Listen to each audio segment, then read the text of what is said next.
पंजाब से सेनेट की नशिस्त पर मुस्लिम नून के उम्मीदवार हाफिज अब्दुल करीम ने मैदान मार लिया। हुकूमत और अपोजिशन अरकान असम्बली ने अपनी अपनी क़यादत की हिदायत पर भरपूर अमल किया।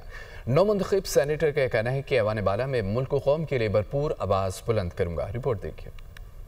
प्रोफेसर साजिद मीर के इंतकाल के बायस पंजाब से सेनेट की खाली नशिस्त पर होने वाले इंतखाबात का मार्का नून लीग के उम्मीदवार हाफिज अब्दुल करीम ने जीत लिया। हाफिज अब्दुल करीम ने 243 वोट और अपोजिशन के अब्दुल सत्तार ने 99 वोट हासिल किए। नौ मुंतखब सेनेटर हाफिज अब्दुल करीम ने नून लीग की क़यादत और इत्तेहादी जमातों के मेंबरान का शुक्रिया अदा किया। इस अज़म का इजहार किया कि वो ऐवान बाला में मुल्क की बेहतरी और अवामी मफाद में भरपूर आवाज़ उठाएंगे। इंशाअल्लाह मिलकर पाकिस्तान की तरक्की के लिए, पाकिस्तान की तामीर के लिए काम करेंगे और इंशाअल्लाह ऐवान बाला में इंशाअल्लाह हम पहुंचकर अल्लाह के फजलो करम से पाकिस्तान के हक़ में, पाकिस्तान की तामीर और तरक्की में अपनी आवाज़ उठाएंगे।